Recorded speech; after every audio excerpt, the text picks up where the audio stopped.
কিস্তি কোত্থেকে দিব আপা বলেন? ওই মিন সেটা দেখেন, আবার কিস্তি তুলে আবার আরেকজনকে বিয়ে করেছে নাকি কিস্তির টাকা দিয়ে। দেখেন গা, কিস্তি তুলে থেকে বাড়িতে খায় না, দেয় না, বাড়িতে আসেই না। সেগুলো কিস্তির মানুষ বুঝবে? কিস্তি নিয়ে যখন আপনার বউ বিয়েটা করলো তখন কিস্তি আলাকে বলে গেছিল আমি বিয়ে করছি, কিস্তি আপনি যেভাবে হোক জোগাড় করে দেন। আর সপ্তাহে বাড়ি আসলাম, আপনার বর বললো আমার বউ বাপের বাড়ি গেছে। আবার এই সপ্তাহে বিয়ে করলো কিভাবে? আপনি আর বলেন না, আমার বড় প্রতি এতে বছরে কিস্তি তুলে গায়েব হয়ে যায়। আমি জানি না যে আমি এই কিস্তি কি করে শোধ করব।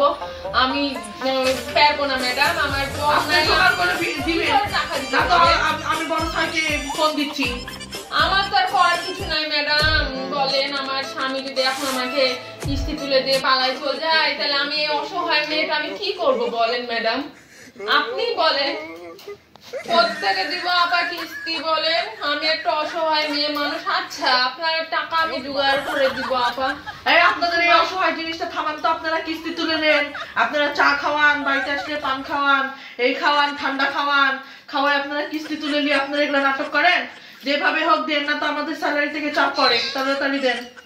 আপনি তো দেখছেনই ম্যাডাম নিজের চোখে যে আমি টাকা কোত্থেকে দিব। আমাকে তো শুধু একা ফেলে দিয়ে চলে গেছে। সামনের সপ্তাহে আপনার বর থাকলে এই সপ্তাহে বিয়ে করে নিল। তোর স্বভাবই মনে হয় তাই, কিস্তি তুলে আর একটা করে কিস্তি দিলে একটা করে মনে হয় বিয়ে করে। ওনার স্বভাবটা আপনাদের স্বামী স্ত্রীর স্বভাব। আপনারা এগুলা খালি গাল গল্প দেন। কিস্তির টাকাটা বের করেন তো।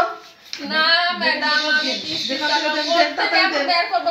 এই সপ্তাহে যাব না, আপনার বাড়িতে থাকবো, দেখি আপনার বর কতদিন পর আসে।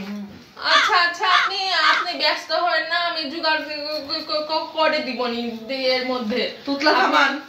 আরে আমি স্টক করে ফেলবো তো আপনাদের এই পেশারে। স্টক করলে মরে গেলে মাপ, আগে দেন টাকাটা দেন। মরে গেলে মাপ আপনি ধরেন আমি মরে গেছি, তাহলে আপনি মাফ করে দেন। আমার কিস্তি তো স্বামীই না, আমি কি করব বলেন? এখন মরে যান, আমরা মাফ করে দিব। নেন আমার। আমি মরবো কি করে ম্যাডাম? তাহলে আপনি বলছেন যে কিস্তির টাকা দিতে আপনি চুপেন। আমার স্বামী তো কোথায় চলে গেছে, তাহলে আমি এখন কি করে কিস্তির টাকা দিব?